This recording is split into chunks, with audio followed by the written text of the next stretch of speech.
السلام علیکم۔ ناول ابابیل جس کے رائٹر ہیں محمد شعیب، اس کی یہ آئی تھنک تیسری ایپیسوڈ ہے۔ تو آئیے جلدی سے سٹارٹ کرتے ہیں اور دیکھتے ہیں کہ اس ناول میں آگے کیا ہوتا ہے۔ کالج میں فرسٹ ڈے بھی اس کا یادگار ثابت ہوا تھا۔ باقی گرلز کی طرح وہ بھی عام یونیفارم میں ہی ملبوس تھی، لیکن کچھ تو خاص تھا جو اسے سب میں ممتاز کیے ہوئے تھا۔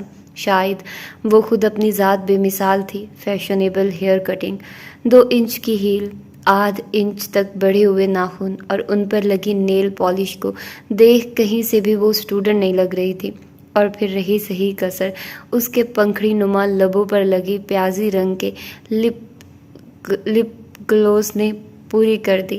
ہاتھوں میں لگی مہندی کے دیدہ زیب ڈیزائن بھی دیکھنے والوں کو اپنی طرف متوجہ کر رہے تھے، اور پھر اس کا چال چلن بھی کچھ ایسا ہی تھا کہ جو دیکھتا بس دیکھتا ہی رہ جائے۔ وہ اپنی دوست کے ساتھ لاسٹ رو میں بیٹھی ہاتھوں پر لگی مہندی کے ڈیزائن دکھانے میں مصروف تھی۔ اس کی دوست اگرچہ دیکھنے میں اس جیسی پرکشش اور دیدہ زیب تو نہ تھی، مگر اس کے ساتھ ہونے کے باعث پہلے دن ہی لڑکیوں کی نظر میں آ گئی۔ وہ دونوں دھیمے لہجے میں باتیں کر رہی تھی اور باقی لڑکیاں بھی کن اکھیوں سے انہی کی طرف دیکھ رہی تھیں۔ پیریڈ ٹیچر جیسے ہی کلاس روم میں انٹر ہوئی تو زبردست باڈی اسپرے نے ان کا استقبال کیا۔ وہ ایک لمحے کو ٹھٹک کر رہ گئی۔ انہوں نے آج تک ایسا باڈی اسپرے سونگھا تک نہ تھا۔ انہوں نے طاہرانہ نظر کلاس میں دوڑائی تو جلدی اس باڈی اسپرے کے ماخذ تک پہنچ گئی۔ انہوں نے گھور کر اس لڑکی کی طرف دیکھا جو ابھی تک لاپرواہ اپنی دوست کے ساتھ گپ شپ میں مصروف تھی۔ پیریڈ ٹیچر ڈائس کی طرف گئی اور ہاتھ میں موجود نوٹس کو وہاں